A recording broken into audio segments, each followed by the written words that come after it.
بسم اللہ الرحمن الرحیم نحمدہ ونصلی علی رسولہ الکریم اما بعد۔ کل ایک نکاح پڑھایا تھا۔ اس موقع پر نکاح سے ہم سب لوگوں کے لیے جو ایک پیغام ہے اور سبق کی چیز ہے وہ وہاں عرض کی تھی، وہ یہ کہ بچی کی پرورش اور اس کا رہنا سہنا اپنے والدین کے ساتھ ہوتا ہے، سبھی رہتی ہیں۔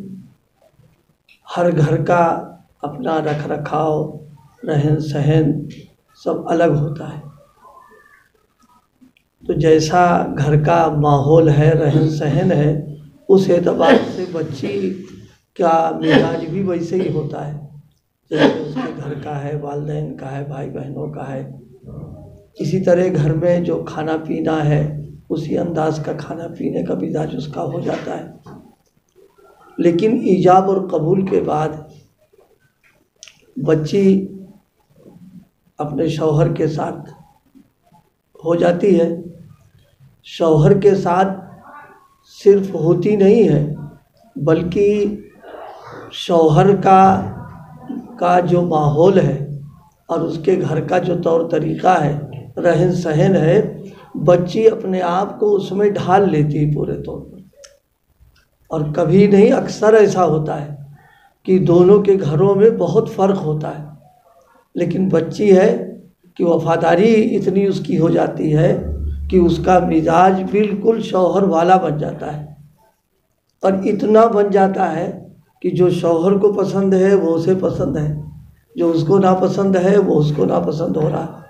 شوہر جن لوگوں سے اپنا ربط و ضبط و تعلقات رکھتا ہے، بیوی بھی اسی کو پسند کر رہی ہے، اور شوہر جن سے اپنے تعلقات کو نہیں پسند کرتا ہے تو بیوی بھی اس کو ناپسند کرتی ہے۔ بلکہ کبھی کبھی ایسا بھی دیکھنے میں آیا کہ بیوی کے جو گھر والے ہیں ان کی کوئی خواہش ہے، مطالبہ ہے، لیکن شوہر کو پسند نہیں ہے، تو بیوی شوہر کو ترجیح دیتی ہے، ایسے موقع پر اپنے گھر والوں کو ترجیح نہیں دیتی وہ ہے۔ تو یہ ایک پیغام ہے ہمارے لیے، اور بہت بڑا پیغام ہے۔ وہ یہ کہ صرف ایک دو بول ہوتے ہیں، ایک طرف سے ایجاب ہے، دوسری طرف سے قبول ہے۔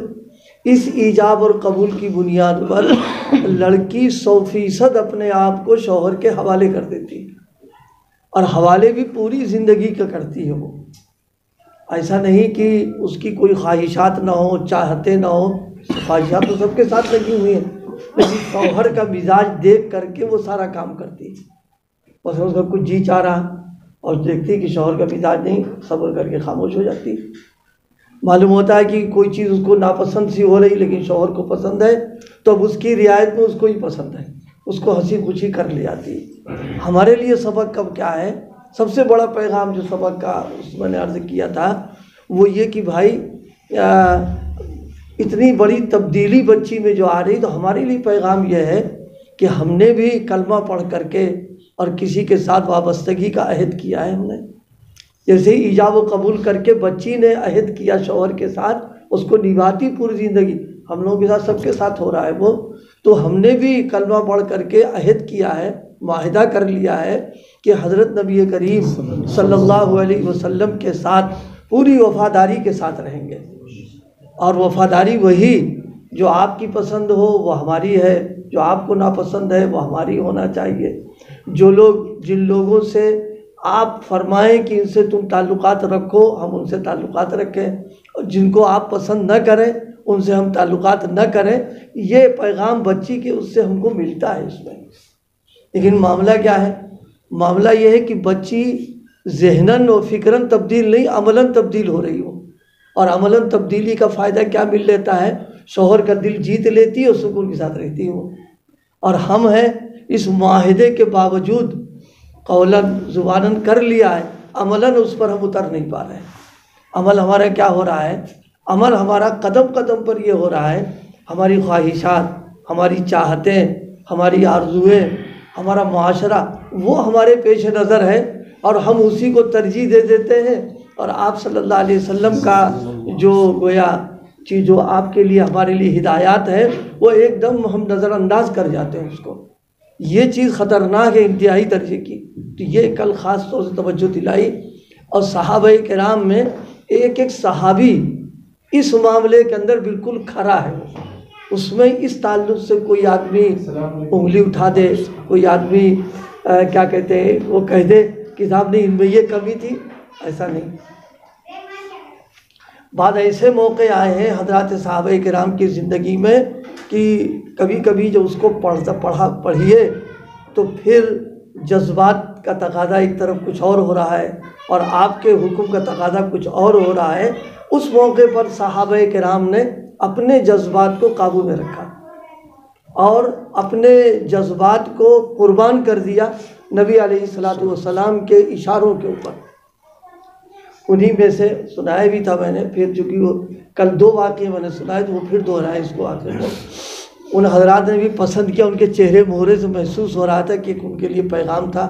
وہ یہ کہ صلح حدیبیہ سن 6 ہجری کے موقع پر آپ تشریف لے گئے, مقام حدیبیہ تک پہنچ چکے تھے. مکے والوں نے روک دیا, کہا نہیں جانے دیں گے آپ کو. تو لمبا واقعہ ہے, مختصر یہ کہ آپ نے اپنی طرف سے حضرت عثمان غنی رضی اللہ تعالیٰ عنہ کو نمائندہ بنایا اور فرمایا تم جاؤ میری ترجمانی کرو کہ میں یہاں کیوں آیا ہوں. ان لوگوں کے ذہن میں تھا کہ آپ آئے ہیں مقابلے کے لیے, یہ کریں گے وہ کریں گے. آپ نے فرمایا کہ نہیں, کہہ دو میں صرف طواف کرنے کے لیے عمرے کے لیے آیا ہوں, واپس ہو جاؤں. لیکن مسئلہ انا کا تھا. وہ لوگ ظاہر ہے کہ اپنی انانیت پر آئے ہوئے تھے, پیغام پہنچائے ہوں, کہا کہ نہیں ان کو تو نہیں آنے دیں گے. لیکن فرمائے کہ ہاں اگر تم طواف کرنا چاہو تو تم کو طواف کرنے کی بخوشی اجازت ہے, تم کر لو آ کر کے. اب دیکھیے یہاں ایک طرف جذبات ہیں اور ایک طرف نبی علیہ الصلوۃ والسلام. بھائی جذبے کی بات تو یہ ہے اس وقت جتنے لوگ ہم لوگ موجود ہیں, ہم اپنے اعتبار سے سب دیکھیں کہ دل میں بیت اللہ کی حاضری کا جذبہ ہے کہ نہیں. ظاہر ہے کہ ہر آدمی کا جذبہ ہوتا ہے, خواہش ہوتی ہے حرم کی حاضری ہو جائے, طواف ہو جائے, یہ ہو جائے وہ ہو جائے. تو جب آج اتنے دن گزرنے کے بعد وہ جذبات ہمارے دلوں میں ہیں تو ان کے اندر کتنے جذبات ہوں گے اس میں. پھر یہ کہ مکہ معظمہ ان کا وطن ہے, وہی پیدا ہوئے, وہی رہے, سارا پورا خاندان ہے اور پوری ان کے ساتھ روابط ہے. اب جذبے کی بات تو یہ تھی کہ کر لیتے, اس لیے کہ مکہ معظمہ سے ان لوگ حضرات کو گئے ہوئے 6 سال ہو چکے ہیں. 6 سال سے بیت اللہ دیکھا نہیں, طواف نہیں ہوا, کچھ نہیں ہوا. سارے جذبات ایک طرف آ رہے تھے. لیکن فوراً جواب دیا کیف اطوف ورسول اللہ لم یطوف. فرمایا پیغمبر کے بغیر طواف کیسے ہوگا.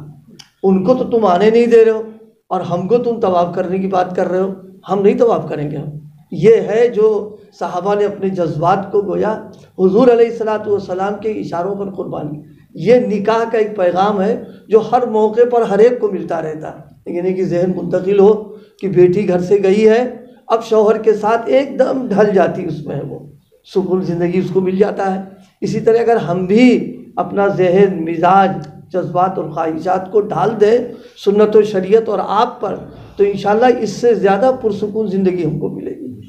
صحابہ کی زندگیوں میں ایسے ایسے موڑ آئے ہیں کہ ہم یہ سمجھتے ہیں کہ بس اللہ پاک نے ان کو ایک نمونہ بنا دیا کہ جذبات انتہائی جسے کہتے ہیں شباب پر ہیں, لیکن آپ نے حکم وہ دیا ہے جو بالکل جس میں جذبات ان کے وہ ہو رہے ہیں. تو کچھ پیشانی پر ناگواری کے بل بھی نہیں, فوراً حکم کی تعمیل کرتی ہو جا کر کے. اسی میں ایک واقعہ اور پیش آیا. حضرت عثمان غنی رضی اللہ تعالیٰ عنہ جو کپڑا پہنے ہوئے تھے وہ پنڈلیوں تک تھا اٹھا ہوا. شریعت کا حکم بھی ہے ٹخنے نہیں ڈھانپنا چاہیے اور اعلیٰ درجہ کی پنڈلی تک رکھو. فرمایا کہ اگر یہ نہیں کر سک رہے تو اتنا تو کر ہی لو کہ ٹخنے سے اوپر نہ ڈھپے.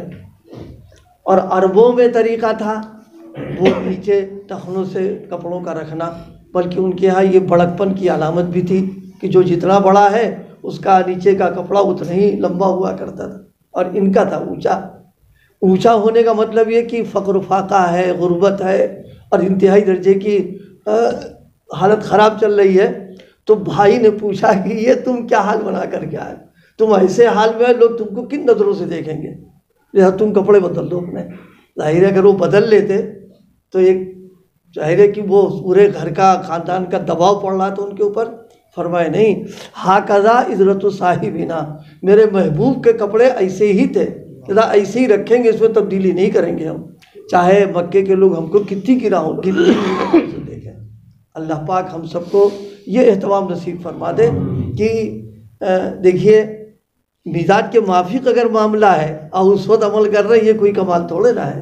کمال تو اس وقت ہو جب مزاج کے خلاف معاملات آ جائیں. شریعت کا تقاضا، سنت پر عمل کرنے کا مطالبہ، اور آپ صلی اللہ علیہ وسلم کا کی محبت کا تقاضا کچھ اور جذبات کچھ اور ہو رہے ہیں، ماحول کچھ اور ہو رہا. ایسے موقع پر آدمی اگر سنت و شریعت پر عمل کرے، اس پر جمے، یہ ہے اس کے کمال اور خوبی کی بات. اور حقیقتاً اتباع اسی کا نام ہے. اتباع یہ تھوڑے نہ ہے کہ جناب والا سارا ماحول سازگار ہے، موافق ہے، کوئی بات وہ نہیں ہم کر رہے ہیں، ٹھیک ہے، قابل قدر چیز ہے وہ، لیکن اعلیٰ درجے کی بات وہ ہے کہ جب مخالف ماحول ہو اور اس موقع پر دین پر چلے. بڑے حضرت رحمۃ اللہ علیہ ایک بات فرمایا کرتے تھے سمجھانے کے لیے کہ دیکھو ہوا خلاف چل رہی ہو اور پھر سائیکل آدمی چلا لے جائے، یہ ہے اس کے کمال کی بات. ہوا اگر موافق ہے اور سائیکل چلا رہا تو کون سی سارے لوگ چلا لیں گے اس کے اندر، مخالف میں چلائے جا کر کے. اسی طرح حالات سازگار نہیں، ماحول خلاف ہے، خاندان و معاشرے کا دباؤ پڑ رہا، اس موقع پر جماؤ پیدا کرے آدمی، اور آدمی تھوڑی سی ہمت کرے تو اللہ پاک اسباب مہیا کر دیتے ہیں. ایسا نہیں ہے اللہ تعالیٰ کی طرف سے بالکل نعوذ باللہ چھوڑ دو جاؤ بھگتو تم، ایسا نہیں ہے. ان کی طرف سے بھی ایسے حالات، ایسے اسباب آ جاتے ہیں، شکلیں پیدا ہو جاتی ہیں کہ آدمی اس پر عمل کرنا اس کے لیے آسان ہو جاتا ہے. لیکن شرط یہ کہ پہلے ہمت کرے، ارادہ کرے، دعا کرے، جتنا اپنا کام اتنا کر لے. ابھی کل ہی تو واقعہ سنایا تھا حضرت کی محمد نورم، اس سے پہلے بھی سنایا گیا تھا کہ حضرت سامان تلوا رہے تھے.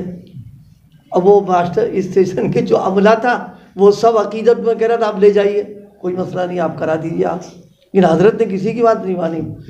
ان لوگوں نے کہا کانپور تک پہنچ جائیں گے، تو پوچھا آگے کیا ہوگا، تو فرمایا آگے کیا، آپ کانپور پہنچ گئے، فرمایا آگے کا بھی تو سفر ہے، یعنی آخرت کا اللہ کے ہاں، وہاں کیا ہوگا ہمارا جا کر کے. بس یہ چیز جو کہی تو پورا عملہ متاثر ہوا، پھر وہ کام ہو گیا. تھوڑی سی ہمت کرے آدمی. اللہ پاک ہم سب کو جمنے کی توفیق عطا فرمائے، اور ہم سب کا ذہنی اور فکری اعتبار سے سنت کی اہمیت اور عظمت اور عمل کی توفیق عطا فرمائے. ذکر کر لو ہے.